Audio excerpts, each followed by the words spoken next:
ஓம் சரணாகத தீனார்த்த பரித்ராண பராயணே சர்வஸ்யார்த்திகரே தேவி நாராயணி நமஸ்துதி. வணக்கம் நேர்களே, இது மகாலட்சுமி ஜோதிடம் வழங்கும் காலச்சக்கரம். உங்கள் அன்பு ஜோதிடர் ஸ்ரீராம்ஜி பேசுகிறேன். அனைவரும் நலமுடன் இருக்கிறீர்களா? நன்றாகத்தான் இருப்பீர்கள், நன்றாக இருக்க வேண்டும். இன்றைய காணொளியில் நாம் காண இருப்பது மூலநூல் கூறும் ரகசியம், நீங்கள் கோடீஸ்வரரா? இதன் தலைப்பு. நம்ம ஞானிகளும் முன்னோர்களும் சித்தர்களும் நிறைய மூல நூல்களை நமக்கு தந்துட்டு தான் போயிருக்காங்க. அதில் ஜோதிட சாஸ்திரத்திற்கு ஒரு இன்றியமையாத நூல் பார்த்திங்கன்னா உத்தரகாலாமிர்தம். இந்த உத்தரகாலாமிர்தம்ங்கிற மூல நூலில் ஒருவர் கோடீஸ்வரர் ஆவதற்கான தகுதிகள் என்ன, எந்த மாதிரியான அமைப்பு இருந்தால் நிச்சயம் ஆக முடியும் அப்படிங்கிறத பற்றி ஒரு விளக்கம் சொல்லியிருந்தாங்க. இது ஒரு சில ஜாதகங்களுக்கு நடைமுறை சாத்தியமான பலன்களை தரக்கூடியதாகவே இருக்கிறது. அது எந்த மாதிரியான கிரக அமைப்பு, எந்த மாதிரியான கிரக இணைவு அப்படிங்கிறத நம்ம இன்றைக்கி பார்க்கலாம். பொதுவாக ஒரு ஜாதகத்தை பார்க்குறவங்க பெரும் கோடிகளை சம்பாதிக்க முடியுமா, நிறைய பணம் சேர்க்க முடியுமா, சொத்து சேர்க்க முடியுமாங்கிற கேள்வியை முன்வைக்காமல் இருக்கிறதே இல்லை. யாராக இருந்தாலுமே கேட்குறாங்க. அதுவும் இப்போ சமீப காலத்துலலாம் பார்த்திங்கன்னா, நான் 1000 கோடிக்கு அதிபதி ஆகனா 2000 கோடிக்கு அதிபதி ஆகனான்னு கேள்வி கேட்காத நபர்களே இல்லைன்னு சொல்லணும். நம்மளுடைய பூர்வ புண்ணிய கர்மா நல்லா இருந்ததுன்னா நிச்சயமாக நம்மளாலையும் அதை சேர்க்க முடியாதுங்கிறது இந்த உலகத்தில் ஒன்றுமே இல்லை. உங்கள் ஜாதகத்தில் நீங்கள் பகல் 12 மணியிலிருந்து 2 நாழிகை நேரத்திற்குள்ளோ அல்லது இரவு 12 மணியிலிருந்து 2 நாழிகை நேரத்திற்குள்ளோ பிறந்திருக்க வேண்டும். இது முதல் விதி. அதாவது 2 நாழிகைங்கிறது 48 நிமிஷம், கிட்டத்தட்ட ஒரு 50 நிமிஷம்னு வச்சுங்க. 12லேருந்து 12:50, இது பகலில் பிறந்திருந்தாலும் சரி, நைட்டில் பிறந்திருந்தாலும் சரி, 48 நிமிஷங்கிறது துல்லியமான கணக்கு. பகலில் 12 மணியிலிருந்து 12:48க்குள்ளேயோ அல்லது இரவில் 12 மணியிலிருந்து 12:48க்குள்ளேயோ, இந்த 2 நேரங்களில் ஏதாவது ஒரு நேரத்தில் பிறந்திருக்கணும். இது முதல் விதி. அடுத்ததாக உங்களுடைய தனாதிபதி உச்சமாக இருக்கணும். தனாதிபதி கண்டிப்பாக உச்சமாக இருக்க வேண்டும். இது ரொம்ப முக்கியமான விதி. ஏன்னா கோடிகள் அப்படிங்கும்போது எல்லாமே சேர்ந்தால் தான் கிடைக்கும். நார்மலான ஒரு வாழ்க்கை வாழ்கிறதுக்கு இந்த விதிகள் தேவையில்லை. பெரும் கோடீஸ்வரர்கள் ஆகணும், 50 கோடிக்கு மேலே சொத்து சேர்க்கணும், 100 கோடிக்கு மேலே சொத்து சேர்க்கணும், 1000 கோடிக்கு அதை வளர்ச்சி அடைய செய்யணும்னா இந்த விதிகள் பொருந்தி வந்தால் தான் அது நடக்கும். அப்போ 2 ஆப்ஷன் தான். ஒன்று, நீங்கள் பகலில் பிறந்திருந்தால் பகல் 12லேருந்து 12:48க்குள்ளே பிறக்கணும். இல்லை இரவில் பிறந்திருந்தீங்கன்னா இரவு 12:01லேருந்து 12:48க்குள்ளே பிறந்திருக்கணும். இந்த 2 விதியும் பொருந்தி வரணும். 2ல் ஏதாவது ஒரு விதி. அடுத்தது உங்கள் தனாதிபதி உச்சமாக இருக்கணும். இந்த உச்சமான தனாதிபதியை இயற்கை சுவர் யாராவது ஒருத்தர் பார்க்கணும் அல்லது சேர்ந்திருக்கணும். இந்த 3 விதியும் பொருந்தி இருந்தால் நீங்கள் ஒரு மிக பெரும் கோடீஸ்வரர் தான் அப்படின்னு உத்தரகாலாமிர்தம்ங்கிற மூல நூல் சொல்லுது. திருப்பி ஒரு வாட்டி சொல்கிறேன். நீங்கள் பகலில் பிறந்திருக்குந்தா 12 to 12:48 இந்த நேரத்தில் பிறக்கிறதுல ஒரு விசேஷம் இருக்குங்க. இந்த 12 to 12:48 பிறந்தவங்களுக்கு மோஸ்ட்லி 99.99% சூரியன் 10ஆம் இடத்துல திக்பலமாக இருப்பார். ஆத்ம காரகனும் லக்னத்திற்கு பொறுப்பெடுத்துக் கொள்ளும் கிரகமான சூரியன் 10ஆம் இடத்துல திக்பலமாக இருப்பார், பவர்ஃபுல்லாக இருப்பார்.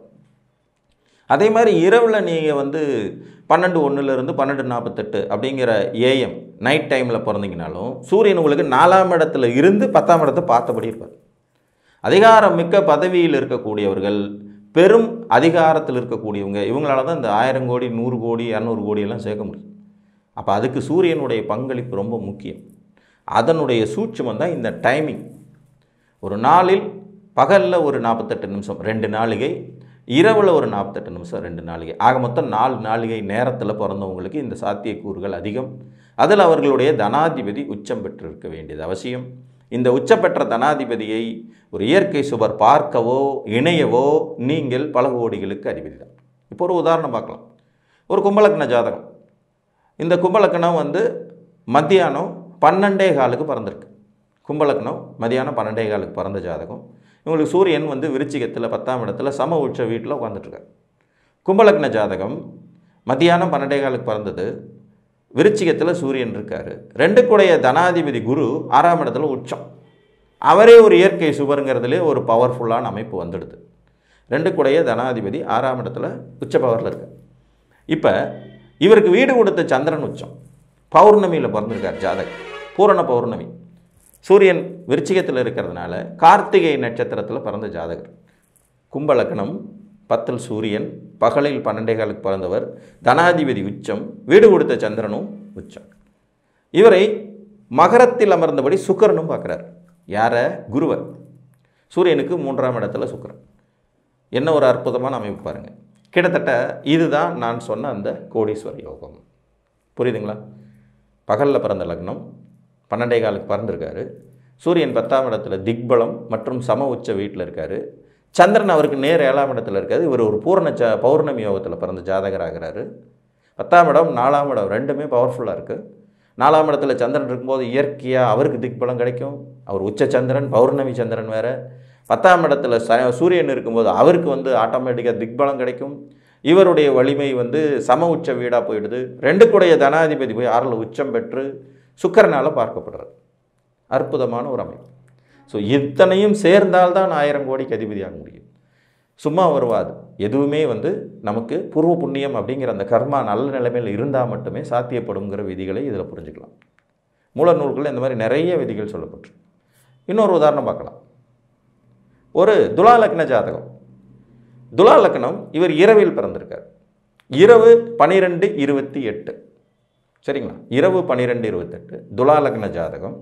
இவருக்கு சூரியன் மகரத்தில் இருக்கார். சூரியன் மகரத்தில் இருக்கார். 4ஆம் இடத்துல இருந்தபடி 10ஆம் இடத்தை பார்த்தபடி இருக்கார். இந்த வீட்டில் செவ்வாயும் உச்சம். சூரியன் மகரத்தில் உத்தராயண புண்ணிய காலத்தில் இரவு நேரத்தில் பிறந்த குழந்தை. சூரியன் 4ஆம் வீட்டில் இருக்கார் மகரத்தில். நைட்டு 12:28. 2 தனாதிபதி உச்சமாகி சூரியனுடைய இருக்கார். 2 பேரும் டிகிரி வயசில் விலகி நிலையில் இருக்காங்க. 17 டிகிரிக்கு மேலே டிஃப்ரென்ஸ். இவருக்கு குருவும் சந்திரனும் கடகத்தில். பூச நட்சத்திரம், கடகராசி, தை பூசத்தில் பிறந்த ஜாதகம். உச்ச சந்திரன், உச்ச குருவும் அங்கேயே இருக்கார். 6 3 10ஆம் வீட்டில் ஃபுல் பவரில் இருக்கார். இப்போ 2 சுபர்கள் இங்கே பார்க்குறாங்க. தனாதிபதியை மற்றும் சூரியனை பார்த்துடுறாங்க. பவர்ஃபுல்லான ஒரு ஜாதக அமைப்பு. நம்ம சொன்ன விதிகள் அப்படியே பொருந்தி வர்ற ஜாதகம். இவருக்கு லக்னாதிபதியான சுக்கிரன் மீனத்தில் உச்சம். லக்னாதிபதி உச்சம், வீடு கொடுத்தவன் உச்சம். குருவுக்கு வீடு கொடுத்த சந்திரன் பௌர்ணமி சந்திரன். 2 தனாதிபதி உச்சம். சூரியன் 4ஆம் இடத்துல இருந்தபடி 10ஆம் இடத்தை பார்க்குறார். இவர் இரவில் பிறந்த ஜாதகம். 12:28. புரியுதுங்களா? இரவு. ஸோ பகலில் 12 மணிலேருந்து 12:48 பிறந்தாலும், இரவில் 12 மணிலேருந்து 12:48 பிறந்தாலும் உங்களுக்கு அந்த முதல் விதி ஒத்து வந்துடும். தனாதிபதி உச்சமாக இருக்கணும். இதில் மாற்று கருத்தே கிடையாது. தனாதிபதி உச்சமாகலைன்னா பெரும் பணத்தை எப்படி சேர்க்க முடியும்? அப்போ தனாதிபதியினுடைய பங்களிப்பு இங்கே ரொம்ப ரொம்ப முக்கியம். தனாதிபதி உச்சம் பெற்ற நிலையில் இயற்கை சுபரின் தொடர்பு வேணும். ஒன்று இயற்கை சுபர் கூட இருக்கணும், இல்லைன்னா இயற்கை சுபரை எங்கேயாவது இருந்து பார்க்கணும். அப்போ தான் அந்த பணம் உங்களுக்கும் உங்கள் தலைமுறைக்கும் அடுத்த கட்டத்துக்கும் நகர முடியும்.